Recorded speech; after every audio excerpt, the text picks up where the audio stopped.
What is happening, guys? Jason up, New Age Revolution down here in the cave for a rant video. That's right, an unedited, uncensored rant. Yeah, that's right. But before that, you guys seem to be enjoying the closer look at a particular item in my room. And just to give you a heads up, the next one is going to break all kinds of viewing records, because the next episode we're taking a closer look at the Cabbage Patch doll. Yeah, that's right. Stay tuned for that. All right, the rant that I have right now is something that I've been thinking about since probably 1999. And as I watch through the WWF 1984, and for the first time, I'm watching modern wrestling with AEW, and it's even trickled into some WWE. Like, I want my kids to watch WWE because I want them to want the figures. And they can't want the figures if they don't know who the characters are. So I have no problem with them watching WWE. But it's hard for me to sit through. AEW, I look forward to. And then my classic stuff, obviously, is my go-to product. But for the first time, really in a very long time, if not ever, I'm consistently watching old wrestling and new wrestling. So what I'm noticing, I'm noticing some things that I don't like about new wrestling. And I jotted some down, and we're going to talk about them. And of course, these are the opinions of just me. Just me, so, they may not be your opinions, but they are mine. And I'm not apologizing to anybody for them. Yeah, here we go. Things I hate about modern wrestling pet peeves of the current product. And don't worry, right? I'm just not your 1984 fanboy, as the kids say. I've got some pet peeves about classic wrestling, too. As I watch more and more of it, some things stand out that I don't like. And I will have a show about, believe it or not, wrestling pet peeves of the 80s. But right now it's things I don't like today. The number one thing I don't like today is how every single wrestler has a finger pose. What's with the finger poses, right? Every single wrestler that comes out has to do a finger pose when they come to the ring, and I don't get it. I don't know what they mean. I mean, every single wrestler has to. Whoa! Every single wrestler has to, like the Undisputed Era. Let's take for example. When they're the Undisputed Era, UE. So every time they came out, they did the U and an E.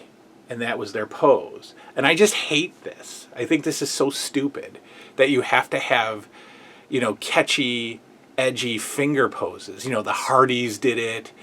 And, Matt Hardy version 1, I don't even know what he does, whatever. I don't know.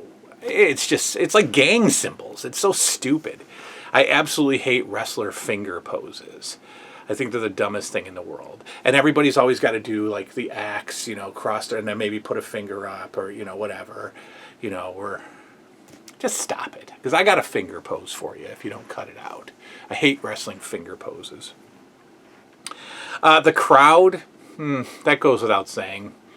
I hate you, wrestling crowd. I do. I hate you. I hate you.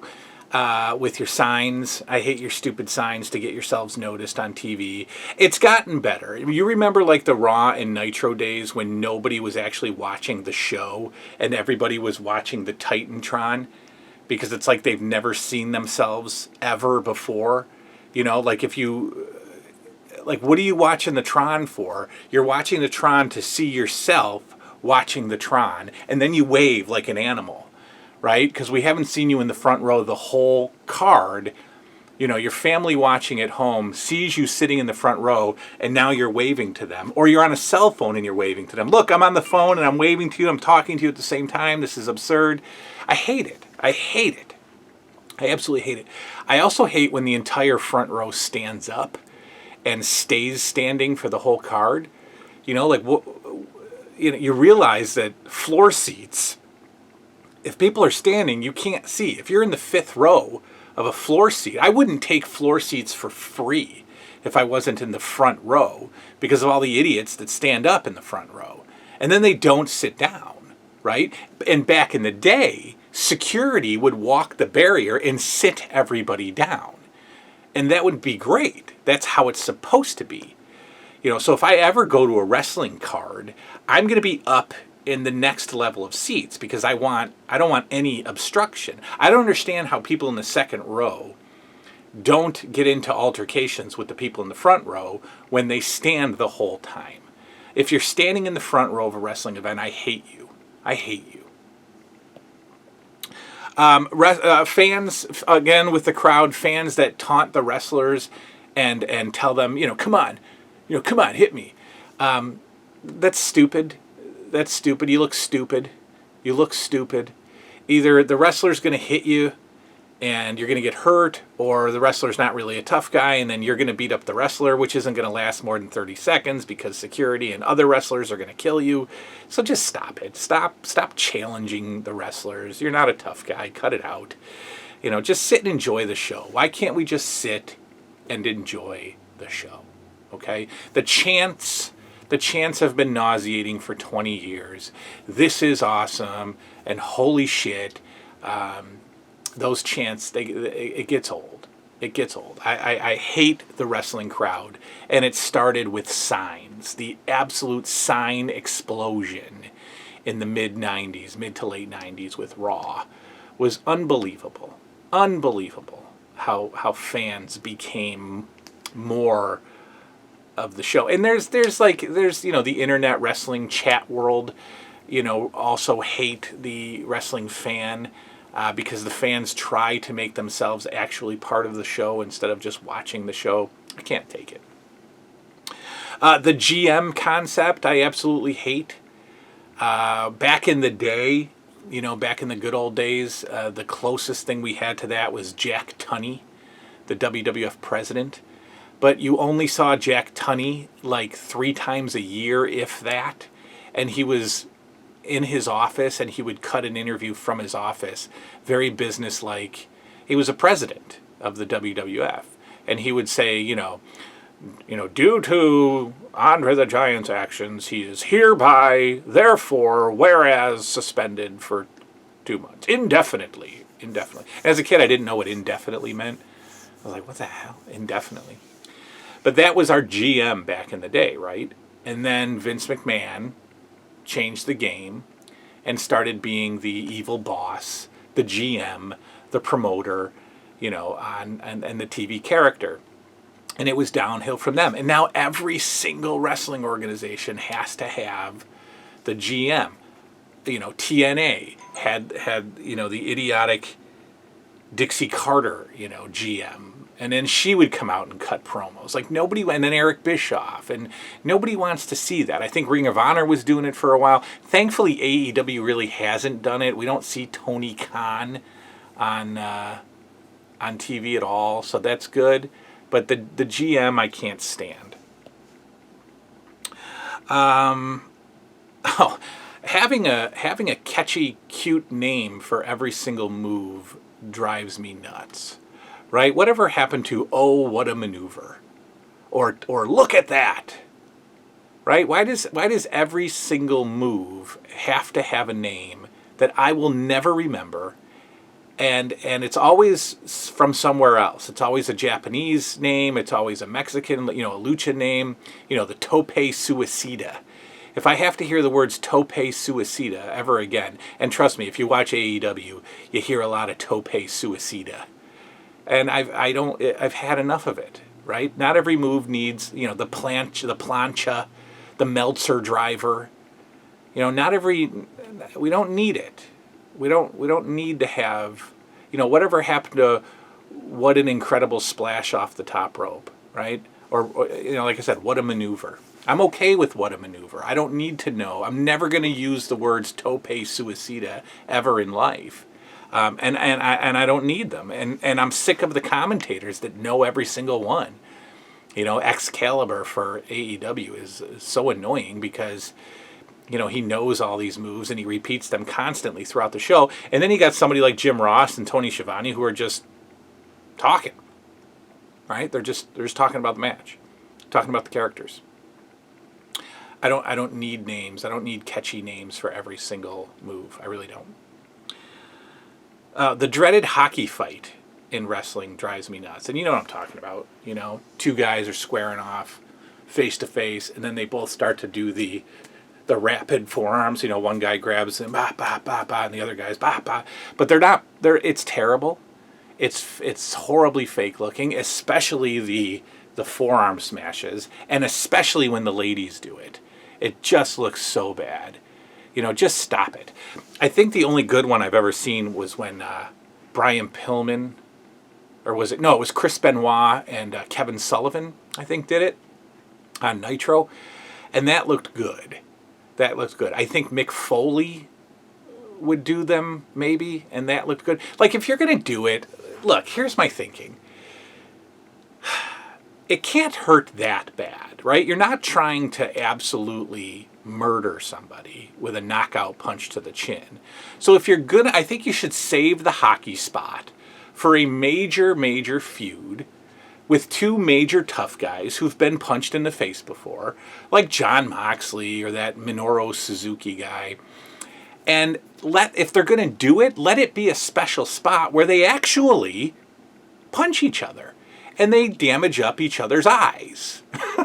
Remember when Mick Foley and Ric Flair went face-to-face on TNA? You probably don't. It was a very strange interview. Mick Foley and Ric Flair were screaming at each other in TNA, and then Ric Flair started punching himself in the forehead, and, since he's got, like, rice paper thin skin, he started to bleed, right? And then Mick Foley balled up his fist and started punching himself in the eye, and within seconds he had a black eye. And I thought that was visually the most cool thing I had ever seen. So, let's save the spot for a major feud between two tough guys, and then let's let them do it for 5-10 seconds and bruise up their face a little bit, right? We're not trying to kill you. We're not trying to knock the orbital bone out, but we're gonna make some contact. I want to see that. I don't like the hockey fights where they're just so bad and nobody's hitting anybody. I don't like them. I didn't write this down, but I don't know if you've seen this in AEW, but the rapid chop thing, again, some Japanese guys do it, and what's his name does it? Eddie Kingston, where they do the rapid chop, so they're just slapping as fast as they can on the chest. And you can't generate any power with that, so you're really you look stupid, and you're just chopping, and nothing's happening because you're not hurting somebody. You're just rapid chopping them. Just stop, right? I know it's 2021, but come on, create some kind of mystique or believability. Come on. Hockey fights, rapid chops, don't like them. Ring announcers and referees being a character, horrible. Now then you're going to say, well, what about Howard Finkel? Howard Finkel wasn't a character. He was a voice, right? He did nothing else until later when he got into the Harvey Whippleman stuff. I don't count that. But Howard Finkel was just a voice, right? I can't stand when referees and ring announcers are trying to make themselves bigger than the product. And it all started with Michael Buffer, the boxing ring announcer with the Let's Get Ready to Rumble. And sure, I know it made a lot of money and, it got some huge sponsorship, and it was the call of boxing. I get it. But I don't need it, right? I'm throwback. I want a tiny little old man ring announcer in the ring. I want a cross between, Joe McHugh and his horribly boring ring announcing and, what we have today. There's got to be somewhere in the middle. Like, there's some boring ring announcers. Like, watch World Class Championship Wrestling. Mark Lawrence is the most boring ring announcer ever. Literally, this corner, 258 pounds, Al Madrill. Opponent, Kerry Von Erich. That's it. That's Mark Lawrence. but I don't need the over the top. Justin Roberts for AEW. God, I can't stand him. I can't stand him. I just can't stand the guy. I hate the long drawn out introductions of guys like Kenny Omega and John Moxley, where he's got the shtick, where he's got to do the Gian, and it just goes forever. I hate it. I hate it. Nobody's watching you, right? Except me, apparently. Nobody's watching you. Just announce the guy and get out. Let's get some classic wrestling vibe going. Same thing with the referees. We had old men referees. Some were out of shape. Dick Worley. Dick Worley never got involved in the match. Gilberto Roman only got involved when it was a midget match because he was near their size. Dick Kroll, the referees of the past, even Joey Morella, when Danny Davis was a straight referee and not, working a gimmick, he was fine. And then you take a look at Aubrey Edwards on AEW. She makes more faces throughout the match than the wrestlers do. She sells more than the wrestlers do. And that all started with Tommy Young, the old NWA referee. I hated Tommy Young because he was so animated in the ring that it took away from the action. And I know I sound like an old man, a curmudgeon, if you will. But it's those little things that throws me off about the product. These side characters of referees and ring announcers. This is going to get some boos, right? But I've never been a fan of female wrestling. I've never, ever, ever gotten into it. I just watched Moolah and Wendy Richter last night, and I think the only thing exciting about it was the vibe, right? That MTV was involved and all that, because the match was terrible. I mean, and most. I know that there's a push. I know that there's a movement. I know that we have to put Charlotte or Becky Lynch. They have to main event WrestleMania. It's got to be a big moment. I get it. Sasha Banks. I understand. I get where we are, but nobody cares. I don't think the majority of wrestling fans is going to get any interest out of watching the female matches.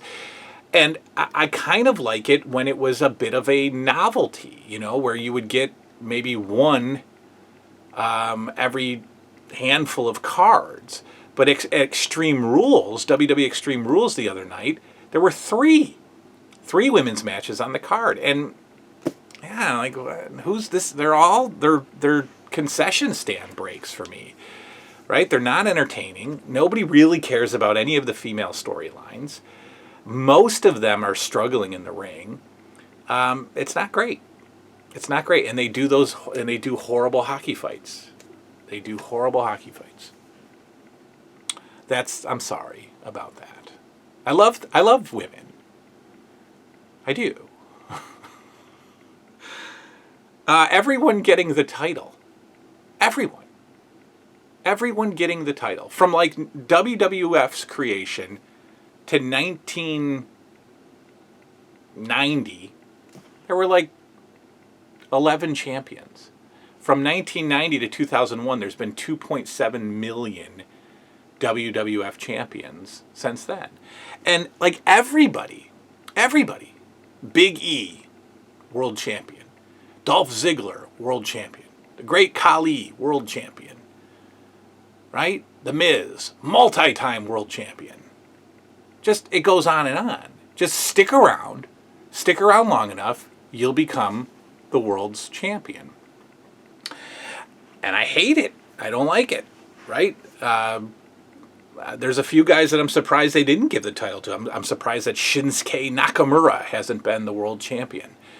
I honestly, if it was done the way I grew up, the WWF would have had probably The Rock, Stone Cold, The Undertaker, maybe Kurt Angle if he kept going.